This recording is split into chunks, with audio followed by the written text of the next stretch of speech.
Good morning, everyone. So today I will discuss about Air Force personnel. What is an Air Force personnel? A personnel specialist in the Air Force is like the human resource manager at a civilian company. They counsel airmen in their career goals, advising on things like promotions, training programs, and job specialties.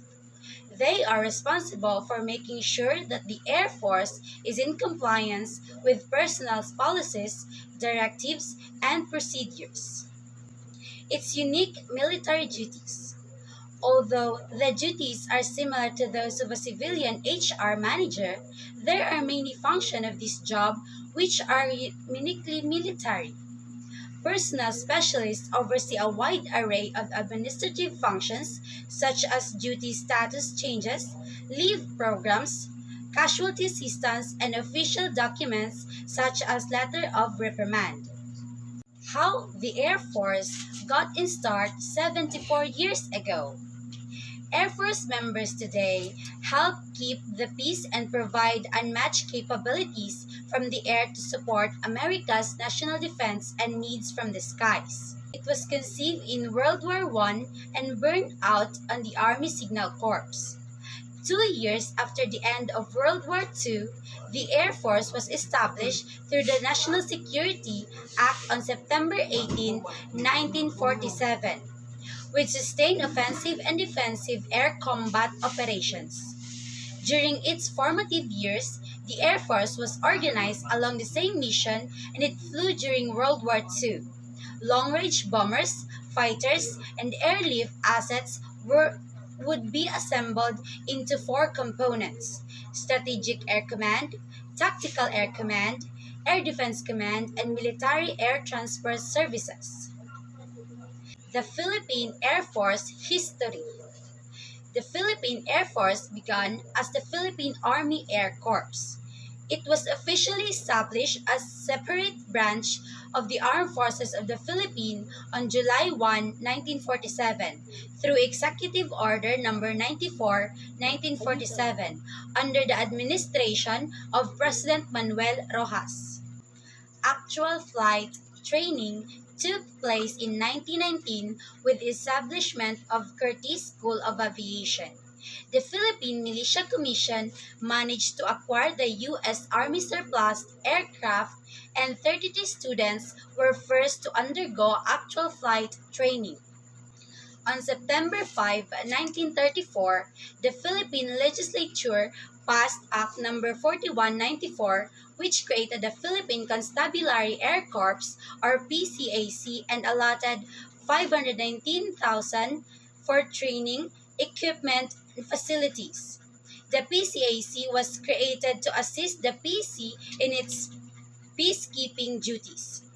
On July 1, 1947, the Philippine Army Air Corps was converted to the Philippine Air Force or PAF under Executive Order No. 94 under Section 107. The PAF was established as one of the three separate Majors Command of the Armed Forces of the Philippines or AFP. When was the Air Force established? A conference committee crafted final legislation on July 26, 1947. President Thurman approved the National Security Act of 1947. Qualification for Air Force Personnel Specialist. This job requires the ability to speak distinctly and type at least 25 words per minute and is open to those between ages 17 to 39. To be effective in this job, thorough knowledge and understanding of officers and airman classification system and procedures will be necessary, as well as knowledge of personnel readiness and deployment and mobilizations. In order to advise Air Force personnel about their career prospects, for instance, it is useful to know that a given pay grade based on Air Force needs at given time 7 weeks basic training as well as Airman's Week is required. Its education. For entering to this specialty, completion of high school with course in English composition and speech is desirable. The training, completion of basic personnel course is mandatory. Personnel officers' responsibility. Our greatest asset is our people, and we're constantly improving ways to manage and assist them. Responsible for continually assessing staff needs, personnel officers handle everything from procurement and assignments to professional development, promotions, and separations. Through developing educational programs and providing necessary counseling, these professionals ensure they promote and nurture the best of each airman's skills and experience, keeping the Air Force as strong and effective as possible. And that's all. Thank you.